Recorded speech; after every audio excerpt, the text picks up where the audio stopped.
La derrota de los nazis. ¿Qué sucede cuando pones a un cabo delirante al mando de una enorme maquinaria bélica? ¿Errores estratégicos de Hitler en la Segunda Guerra Mundial? ¿Por dónde empezamos? Sin embargo, las primeras victorias de Hitler sobre adversarios lamentablemente mal preparados le causaron un enorme complejo de superioridad. El problema de la arrogancia de Hitler fue que empezó a creerse una especie de general supremo del Tercer Reich.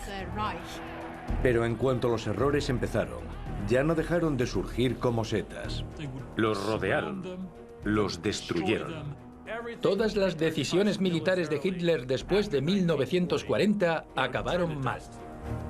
Y al final, la arrogancia y el egoísmo propiciaron una derrota catastrófica a manos de los aliados. El mando y control en Normandía fue un desastre. Fue un gran fracaso por su parte.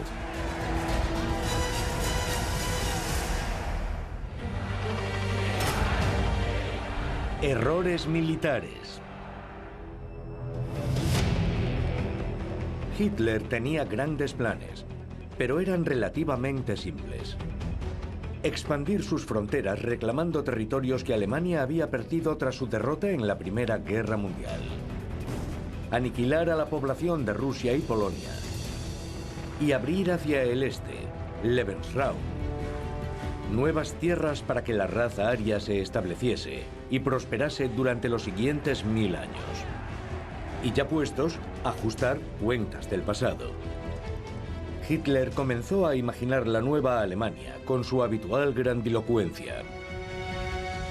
Al principio es una especie de héroe. Es quien aboga por la remilitarización de Renania en 1936. Pero sus generales le dicen, no es una medida prudente. Los franceses son demasiado fuertes. Y si entramos nos echarán, nos humillarán. Empezaremos sufriendo una derrota. Hitler cree que puede ganar a los franceses marcándose un farol y lo consigue. Le aconsejan no emprender la Anschluss, la anexión de Austria en 1938, pero lo consigue. Le aconsejan no amenazar a Checoslovaquia y se sale con la suya. Eso hace que Hitler sienta una superioridad casi mesiánica.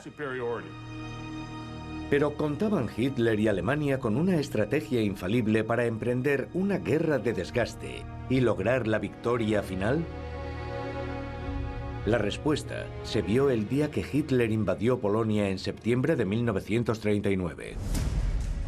Al igual que en Austria y Checoslovaquia, la confrontación militar fue breve.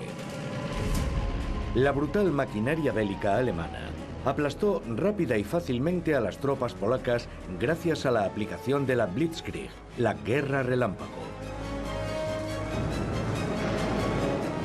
Aeronaves, tanques, infantería de choque y artillería móvil combinados para doblegar a Polonia en cuestión de semanas.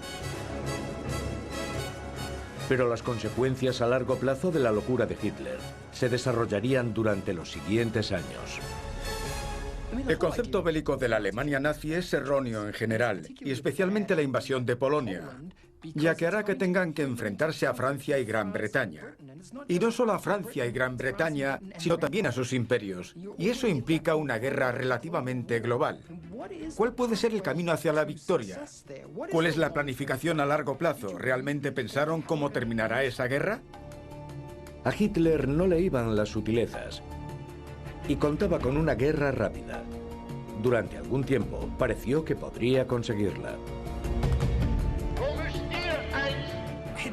Hitler era un gran oportunista y alguien más que dispuesto a aprovechar su momento de éxito.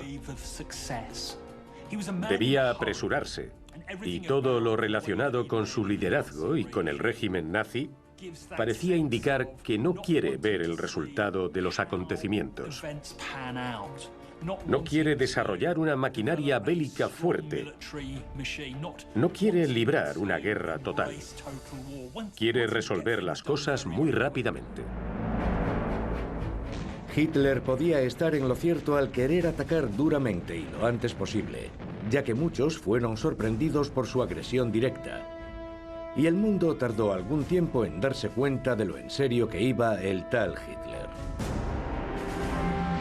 Pero si atacar Polonia fue un error, cometería otros mayores. Y muy pronto. ¿Errores estratégicos de Hitler en la Segunda Guerra Mundial? ¿Por dónde empezamos? Quizá debamos proceder cronológicamente para captar toda la riqueza de la torpeza estratégica de Hitler.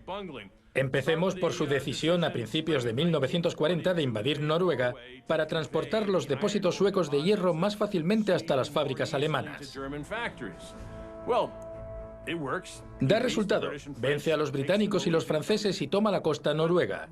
¿Pero para qué? Pierde la mitad de su flota de destructores. Pierde un crucero ligero y un crucero pesado. Pierde muchas aeronaves. Así que ya no está en condiciones de utilizar su armada desde esos puertos noruegos que tomó en parte para acosar a los buques británicos y cortar los suministros a Gran Bretaña. Los siguientes en la lista de objetivos de Hitler eran Holanda, Bélgica y Francia, el más importante de todos. Y los franceses, como todos los demás, serían derrotados con una rapidez sorprendente. Parecía una brillante victoria estratégica de Hitler. Sin embargo, en el panorama general, la relativa facilidad de su victoria solo sirvió para seguir hinchando el exceso de confianza de los alemanes y forzar aún más el alcance de sus recursos y líneas de suministros. Se volvió aún más arrogante y pensaba, somos una potencia invencible. La guerra ha terminado. No tendremos que seguir luchando en Europa. ¿Quién se atrevería a enfrentarse a nosotros? El problema de la arrogancia de Hitler fue que empezó a creerse una especie de general supremo del Tercer Reich. Pese a que solo tenía experiencia en combate como cabo, de repente estaba al mando del ejército de tierra y la marina y la fuerza aérea, y trataba de aplicar tácticas y tecnología que en realidad no comprendía. A menudo no escuchaba a quien le hablaba de esas estrategias y tecnologías, porque solo le interesaba el resultado final. Eufóricos por la rápida derrota de Francia, Hitler y sus generales cometieron uno de los mayores errores estratégicos de la guerra.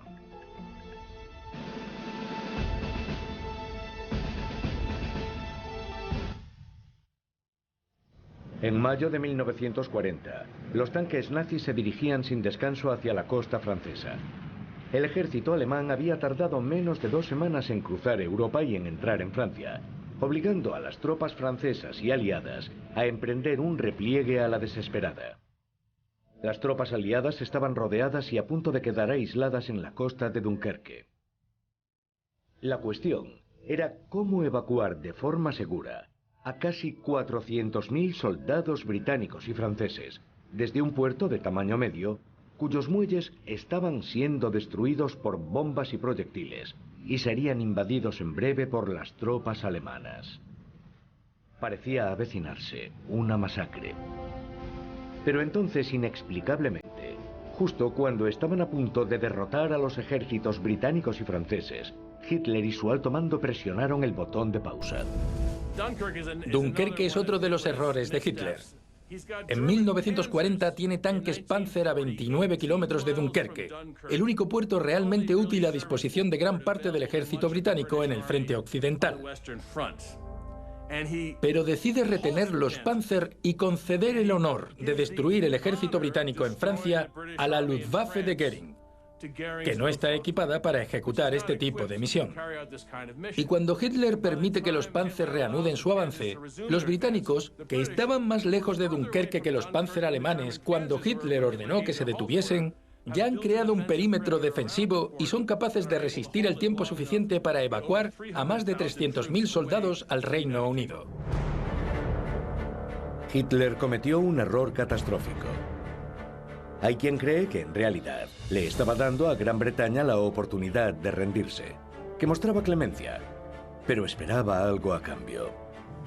O tal vez a Hitler, que siempre apostaba fuerte, le preocupaba que un éxito tan grande y tan rápido pudiese ser excesivo y quisiera conservar sus energías para la batalla que se avecinaba en el este.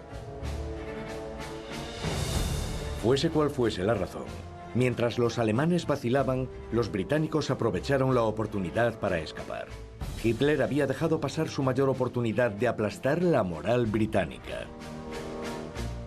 Fue una decisión fatídica para Hitler. De haber acabado con lo que quedaba del ejército británico en Dunkerque y los 100.000 soldados franceses que fueron evacuados, habría frustrado por completo la participación británica en la Segunda Guerra Mundial. Solo podemos imaginar el efecto que habría tenido en la moral británica y francesa. Si hubiera desplomado, ¿qué le habría ocurrido a Winston Churchill? Probablemente habría sido expulsado del poder. Todo lo que pudo llegar a ocurrir es realmente fascinante. La evacuación británica de Dunkerque fue trascendental porque permitió a los británicos permanecer en la guerra y luchar solos hasta la intervención estadounidense. De hecho, conforme avanzaba la guerra, recurrieron a menudo al espíritu de Dunkerque, como grito de guerra para incitar a la nación a luchar hasta la victoria. Que los aliados se librasen por los pelos de un desastre resultó ser para Alemania una catástrofe estratégica que seguiría resonando mucho tiempo después de que perdiera la guerra.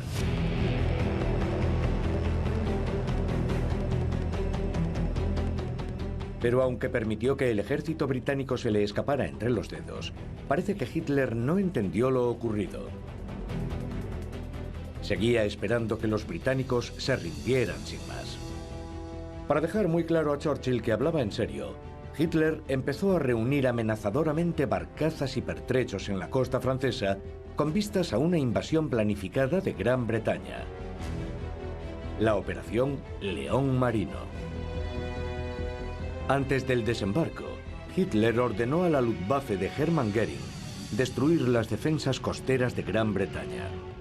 Göring se había jactado de que su Luftwaffe podría destruir el mando de caza británico en 4 días y así despejar el camino para la invasión.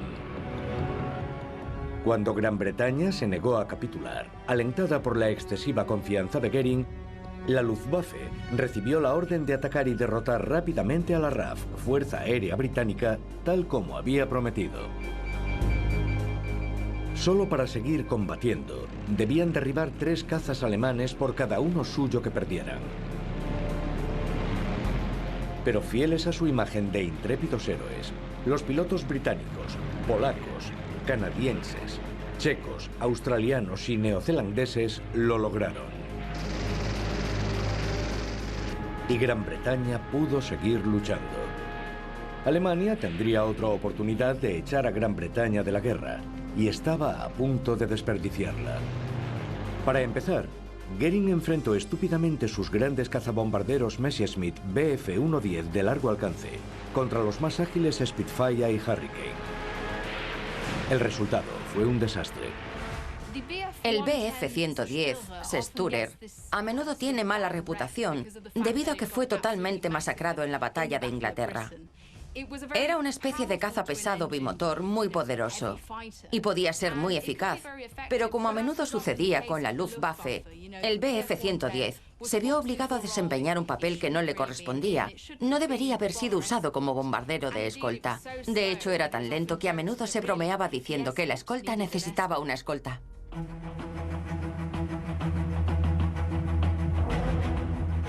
Mientras tanto, las disputas y el egoísmo de los comandantes aéreos socavaban la ventaja de Alemania. Pese a todo ello, la Luftwaffe estuvo a punto de derrotar a la RAF varias veces, sobre todo atacando y destruyendo instalaciones de radar de aeródromos cruciales. La táctica estaba funcionando y tenían a la RAF contra las cuerdas. Pero Göring no se ciñó a esa estrategia ganadora.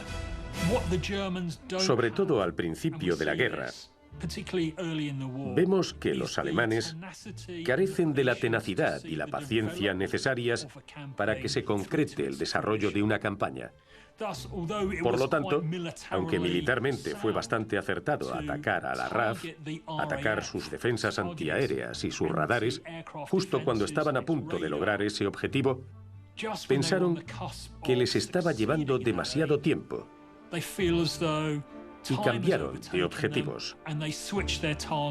Optaron por el bombardeo de núcleos urbanos para pasar a una etapa psicológica de la campaña con la esperanza de acelerar su victoria.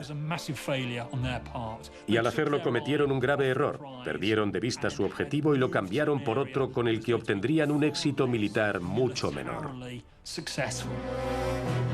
El cambio de objetivo de los ataques de la Luftwaffe, de los aeródromos, estaciones de radar y aeronaves de la RAF a objetivos industriales y ciudades marcó un punto de inflexión. Alemania perdería la batalla y con ella toda opción de lanzar su invasión. El mito de la Alemania invencible se había hecho añicos. Hitler se ve inmerso en una guerra prolongada contra Gran Bretaña que no puede resolver. La batalla de Inglaterra ha fracasado. No habrá una operación León Marino. Y cree que la única razón por la que Churchill se mantiene firme en la guerra es su esperanza de que la última potencia continental, la Unión Soviética, se pondrá de su lado. Y Hitler piensa, si quisiera negociar cualquier tipo de acuerdo de paz eliminando a la Unión Soviética, eliminaría la última esperanza de Churchill en esta guerra.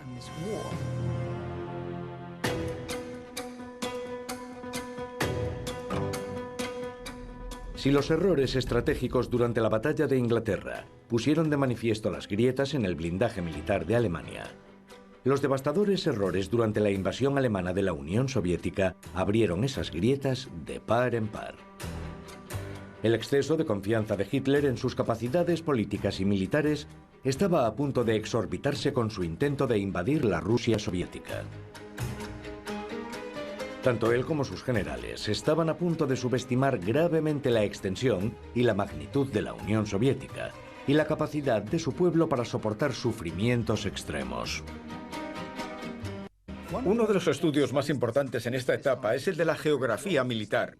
Empiezan a analizar dónde están organizados los recursos soviéticos y ven que unos 40 millones de personas viven más allá de los Urales, que un porcentaje significativo de la industria pesada soviética está en Asia Central y en el Lejano Oriente, que basta para sostener una guerra de alta intensidad y que está mucho más allá del alcance del ejército de tierra alemán, pero también de los bombarderos alemanes. Por lo tanto, su capacidad de poner fin a la guerra, no solo aplicando la Blitzkrieg, sino con cualquier otra estrategia, está claramente en entredicho desde 1940. Y, sin embargo, eso no impide que piensen que pueden invadir Rusia. El problema ruso haría que, al final, los alemanes perdieran la guerra. Pero en cuanto los alemanes invadieron Francia y alteraron por completo el equilibrio de poder en Europa, era imposible que los alemanes pudiesen no invadir la Unión Soviética, porque los soviéticos habrían invadido Alemania, y Hitler se vio obligado a atacar antes de lo que a sus generales les hubiera gustado. E inició una campaña que no podía ganar. Incluso antes de ordenar a sus tropas entrar en Rusia, Hitler tuvo que afrontar otros problemas inesperados. En octubre de 1940, Italia, el nuevo socio de Alemania en el eje, había decidido unilateralmente invadir Grecia, pero sufrió una humillante derrota a manos de una fuerza muy inferior. Ese error militar tendría un efecto devastador en los planes nazis para invadir la Rusia soviética. Hitler quería dejar los Balcanes, incluida Grecia, como un espacio neutral que controlaría económicamente. No quería comenzar una guerra allí, porque entonces los británicos podían intentar expandir su presencia en Grecia y poner en peligro el flanco sur de su avance hacia la Unión Soviética. Y entonces, sin decírselo, Mussolini se lanza sobre Grecia. Y eso obliga a Hitler a retrasar su invasión de la Unión Soviética 38 días, para enviar tropas a Yugoslavia y Grecia y evitar que los británicos se establezcan allí. Y, por supuesto, esas 6 semanas que pierde Hitler terminan siendo trascendentales. Hitler no llegará a Moscú antes de que las carreteras se conviertan en barro y llegue la nieve, y las divisiones de reservistas partan desde Siberia para hacerlos retroceder. Creyendo que lograría anticipar una rápida victoria en Rusia, Hitler envió a sus tropas sin planificar la logística y los suministros a largo plazo e incluso sin equipamiento invernal. El resultado fue una de las mayores y más trágicas campañas fallidas de la historia militar. Uno de los problemas de la Operación Barbarroja permite comprender por qué los alemanes no logran sus objetivos. Prácticamente hay dos ejércitos alemanes distintos. Hay un ejército alemán formado en su mayoría por divisiones de infantería. Todo su material es transportado en gran parte mediante caballos y carros e invaden a cierta velocidad. Y además, en paralelo, aunque no es otro ejército, están los grupos Panzer totalmente motorizados y mecanizados que se mueven a una velocidad muy diferente. Y eso implica que empezamos a ver una brecha entre los grupos Panzer, que han avanzado mucho más, y las divisiones de infantería que avanzan a la velocidad a la que puede marchar un hombre por la Unión Soviética.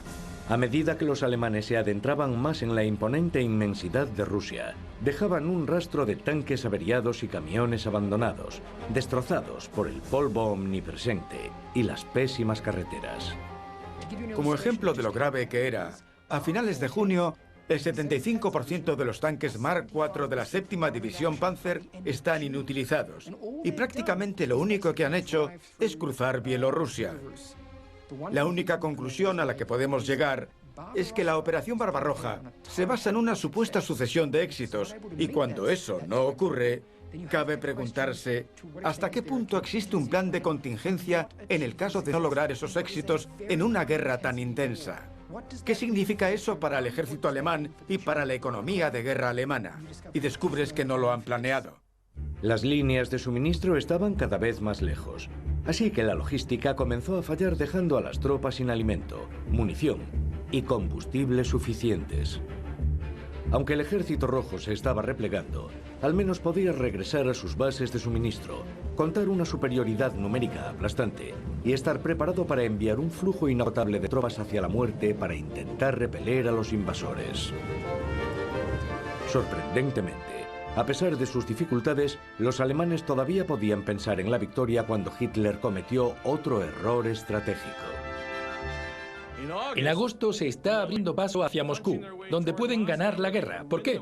Porque allí está el liderazgo político, la industria. Allí confluyen todas las carreteras y todos los ferrocarriles.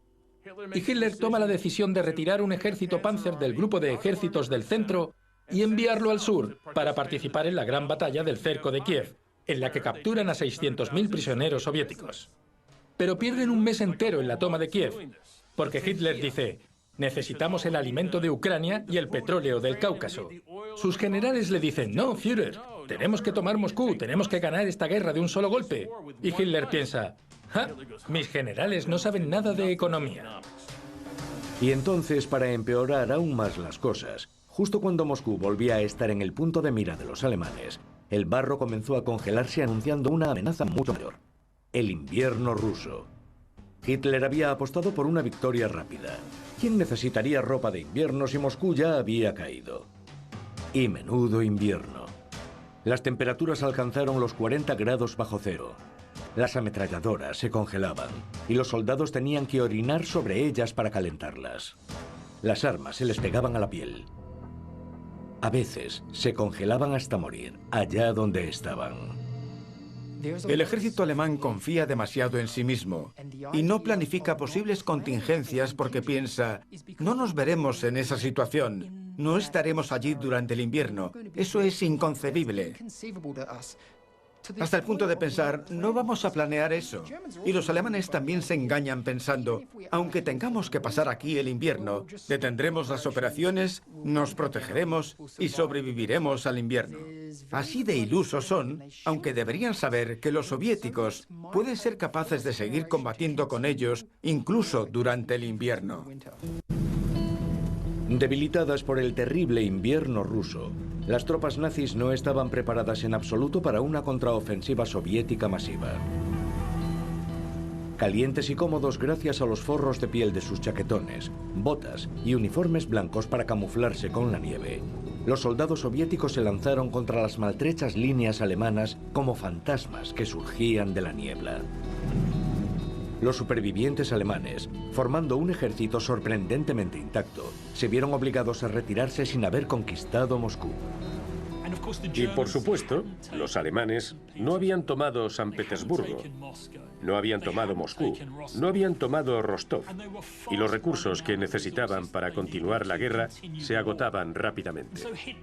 Así que en 1942, Hitler comenzó a pensar en una campaña que elevase la moral de Alemania, elevase la moral de las tropas y proporcionase recursos, y conquistar Stalingrado, la ciudad nombrada en honor del líder soviético, elevaría mucho su moral. Así que Hitler volvió a lanzar los dados. La batalla de Stalingrado terminaría siendo la peor derrota en la historia del ejército alemán. Fue como toda la Segunda Guerra Mundial en miniatura, reducida y encapsulada en una sola batalla sangrienta. Hitler decide que lanzará esa campaña a finales del 42 para avanzar hacia el sur, hacia el Cáucaso, para tomar los campos petroleros. Pero de camino decide emprender una especie de operación política, tomar la ciudad de Stalingrado para darle una bofetada a Stalin. Y cuando se convierte en una batalla de desgaste, resulta que no favorece en nada los intereses alemanes. Los soviéticos pueden permitirse un desgaste mucho mayor que los alemanes al disponer de más tropas y de los suministros de los Estados Unidos que reemplazan todo lo que van perdiendo. Stalingrado es una trampa. Van absorbiendo a los alemanes en la ciudad, los rodean, los destruyen y luego lanzan sus propios contraataques. Y los alemanes no pueden hacer frente al empuje de esos contraataques. Atrapado, desmoralizado y hambriento, el antaño temido Sexto Ejército alemán fue destruido por completo. Alemania perdió 300.000 soldados entre los escombros y las ruinas de Stalingrado. En 1943, los supervivientes comenzaron a rendirse medio muertos. Los errores iniciales de Hitler y sus ansias de intromisión y control del poder habían sembrado las semillas de un fracaso catastrófico. Fue una enorme derrota estratégica, política y psicológica. A partir de ese momento, Alemania empezó a verse derrotada y los aliados a oler el triunfo.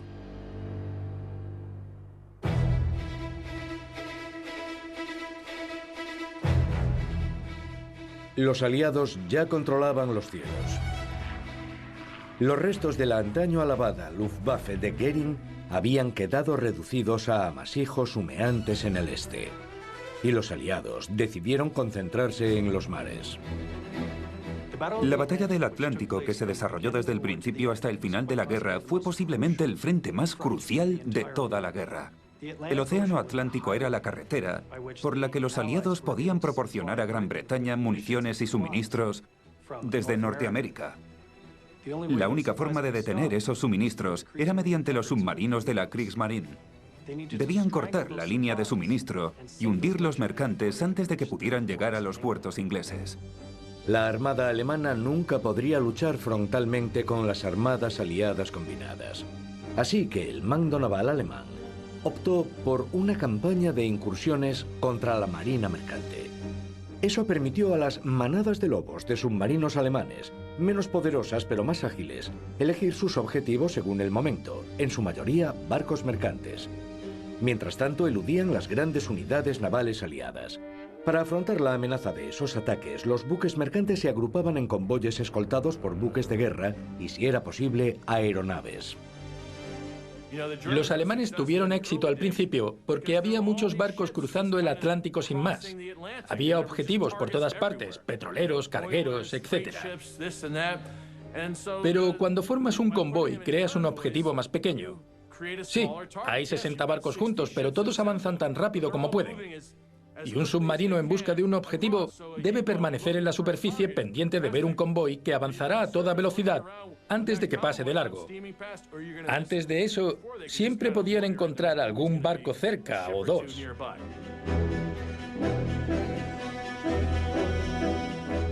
Los submarinos alemanes probablemente eran los mejores de la guerra.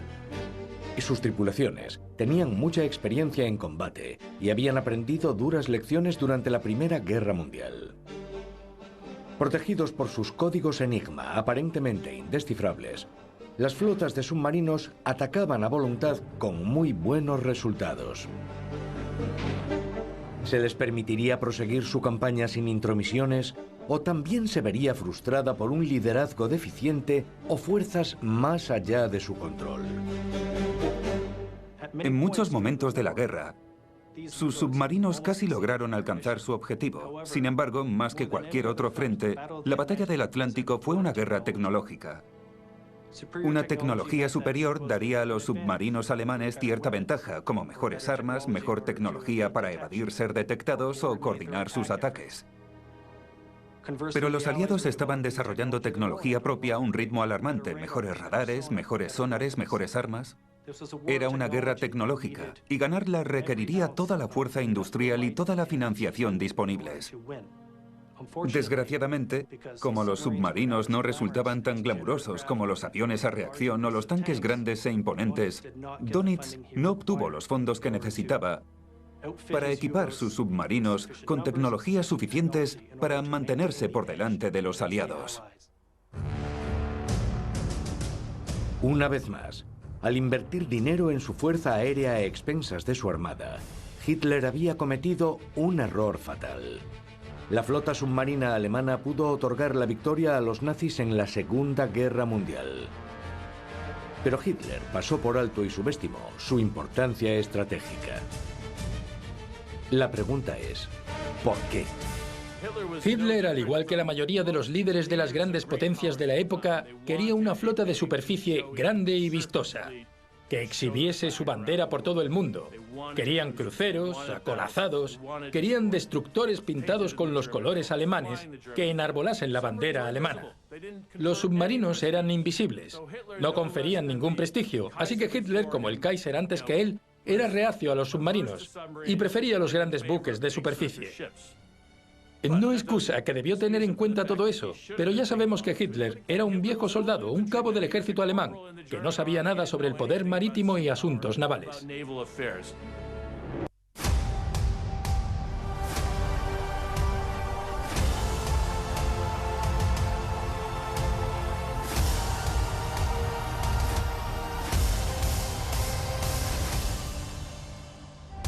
Historia del nazismo, lunes 17, solo en Canal Historia.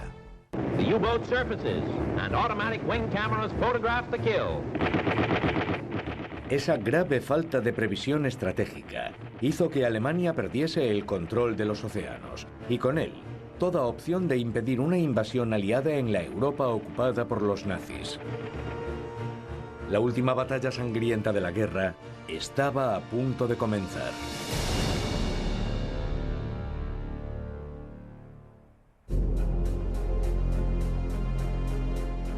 Fue el día que marcó el principio del fin de la guerra para Alemania. Y puso de manifiesto la enorme brecha que se había ido abriendo entre ambos bandos en cuanto a inteligencia y capacidad estratégica. La invasión se esperaba desde hacía tiempo. Los alemanes sabían que se produciría. Entonces, ¿cómo lograron los aliados ocultar una acumulación tan enorme de armamento? Buques, aeronaves y tropas casi a la vista de la Francia ocupada por los alemanes. ¿Cómo lograron emprender a continuación una campaña de desinformación tan efectiva que los alemanes creyesen que la invasión se produciría en Calais? Los alemanes también luchaban a ciegas. Tenían poca información sobre lo que iban a hacer los aliados y, por supuesto, las técnicas de desinformación aliadas fueron realmente exitosas. La Operación Fortaleza, por ejemplo, hizo creer a los alemanes que los aliados comenzarían con un ataque de Patton en la zona del paso de Calais, cuando obviamente todos sabemos que desembarcaron en Normandía. Además, los aliados habían logrado descifrar los códigos Enigma en Bletchley Park, y eso les permitía saber mucho sobre las capacidades y los despliegues alemanes. Así que, estratégicamente, a los alemanes les resultaba muy difícil lograr lo que necesitaban para desarrollar una defensa coherente contra el ataque en aquel segundo frente. Los alemanes se tragaron todo lo que ofrecieron sin rechistar. Además de crear todo un ejército falso con una gran estrella al frente, el general George Patton, hubo emisiones de radio ficticias y una legión de agentes dobles que ofrecían a los alemanes todas las noticias falsas que podían obtener. Pero ese no fue el único problema de los alemanes. En última instancia, la preparación alemana para los desembarcos de los aliados en 1944 se complica por la ausencia de una reacción estratégica muy clara. El debate siempre es, ¿retenemos nuestras tropas, les permitimos desembarcar y luego lanzamos un gran ataque concentrado para hacerlos retroceder? ¿O intentamos impedir los desembarques desde las playas? Y en el alto mando alemán se produce un verdadero debate sobre cuál de esas estrategias deben seguir. Y Hitler, como siempre, no está seguro de cuál es mejor y trata de escuchar todos los consejos, pero al final decide aplicar las dos a la vez. El resultado fue que las tropas alemanas se concentraron en el lugar equivocado en el momento equivocado. Y las que sí estaban allí eran de segundo nivel y carecían de tanques pesados o transporte motorizado. Mientras tanto, el mariscal de campo Gerd von Rundstedt se quejaba de que había demasiadas tropas perdiendo el tiempo en el frente italiano, que debería haber sido abandonado. Las necesitaba urgentemente donde estaba comenzando la verdadera acción, en la costa francesa. Mientras tanto, Hitler agravó sus errores iniciales y su indecisión al negarse a creer los informes iniciales sobre el asalto de las tropas aliadas en las playas de Normandía. A los refuerzos acuartelados cerca no se les permitió acudir en apoyo de las posiciones alemanas en Normandía, muy inferiores en armamento. Hitler ordenó que se mantuviesen a la espera para repeler el ataque que estaba convencido que los aliados lanzarían en Calais. El día D, en 1944, Hitler retiene 6 divisiones Panzer y 19 divisiones de reserva cerca del paso de Calais, porque no cree que los estadounidenses y los británicos vayan a desembarcar en Normandía, incluso cuando es evidente que lo van a hacer. Y cuando por fin utiliza esas divisiones contra ellos, ya es demasiado tarde. Tienen una cabeza de playa, han desembarcado y avanzan tierra adentro. Luego agrava su error, ordenando a las tropas de Normandía que luchen hasta el final, haciendo que miles de soldados caigan frente a la aviación y los avances terrestres aliados. Una vez más, los líderes nazis no podían culpar a nadie más que a ellos mismos. El mando y control en Normandía fue un desastre. Estuvo dividido entre varios individuos y cada uno de ellos quería que se aplicase su propia estrategia defensiva. Y Hitler, por supuesto, no estaba muy seguro de lo que quería. Dependía de con quién hablaba y cuándo. Y vemos que en realidad no se toma una decisión o la otra. Llegan a una especie de acuerdo. Sitúan algunas de las unidades de tanques bastante cerca de la costa y dejan otras como reserva, tal como quería von Rundstedt. Y por supuesto un sistema de mando y control caótico que los aliados aprovecharán. Y para Hitler, el fracaso fue especialmente amenazante. En cuanto el enemigo puso un pie en la playa de Normandía, Hitler estaba librando una guerra en 2 frentes, con opciones de victoria cada vez menores en ambos. En lugar de aceptar una retirada táctica y conservar sus escasos recursos, ordenó que las tropas se sacrificasen hasta el último hombre. Mientras luchan en Normandía en 1944, en el otro frente los rusos están lanzando la Operación Bagration en Bielorrusia. Y Hitler ordena resistir hasta la muerte. No podemos ceder terreno. Sus generales quieren retirarse al río Vístula y tomar posiciones más defendibles para obstaculizar el avance soviético. Pero Hitler dice, no, debemos conservar cada centímetro, y pierde 20 divisiones en la operación debido a esa orden. Pese a que el resultado de la guerra era bastante evidente, Hitler lanzaría los dados por última vez. Incapaz de vencer al ejército rojo en el este, haría una última apuesta a la desesperada por evitar la derrota que se cernía sobre Alemania, lanzando las divisiones Panzer restantes contra los estadounidenses y los británicos en los bosques de las Ardenas.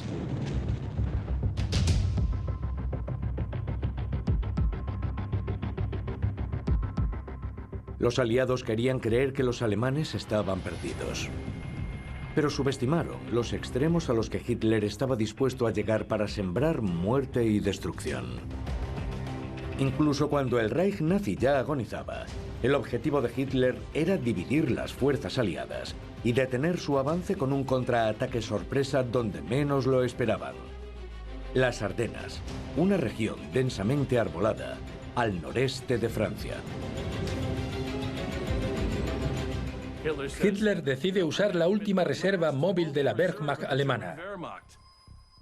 Es un intento descabellado de abrirse paso entre los ejércitos británico y estadounidense a través de las Ardenas, llegar hasta Amberes entre la nieve, tomar el mejor puerto de los aliados e imposibilitar el suministro de su avance a través de Europa. Es una locura. Debería haber permitido que los aliados occidentales entrasen en Alemania y enviar esa reserva móvil a detener a los soviéticos, que tratarían a los alemanes mucho peor que los aliados occidentales. Durante 6 semanas brutales en un entorno gélido, los alemanes se adentraron en una sección de las líneas aliadas, creando el saliente que caracterizaría la batalla. Pero al final, los alemanes fueron detenidos. Y tras una brillante marcha de relevo del tercer ejército del general Patton hasta Bastoña para reforzar la resistencia estadounidense, fueron superados en número y rodeados antes de que el saliente pudiera convertirse en una verdadera brecha. La última apuesta de Hitler había fracasado. Fue una contraofensiva demasiado pequeña y demasiado tarde. Pero al igual que la Operación Barbarroja, vemos que la oleada inicial empieza a atascarse en las defensas enemigas. En el terreno hay problemas logísticos y esa falta de impulso permite a los aliados entender que podrían atrapar a los alemanes antes del río Mosa. Podrían contraatacar con las tropas de Patton y podrían hacerlo tranquilamente, sin que cundiese el pánico. No iban a entrar en pánico. La contraofensiva de las Ardenas fue el último esfuerzo de un ejército desesperado. La ambición personal y una planificación de aficionado condenaron el ataque. El plan dependía de la captura de los depósitos de combustible de los aliados. Al no conseguirlo, los Panzer alemanes se quedaron sin combustible, una imagen perfecta de la estrategia bélica nazi. Demostraron tenerlo todo, menos sentido común. La estrategia general de Hitler era apocalíptica, una política de violencia ilimitada. Sus metas eran extremas y a menudo inalcanzables. Rara vez se basaban en un análisis objetivo. En última instancia, el belicismo de Hitler era solo ideología nazi disfrazada de estrategia militar.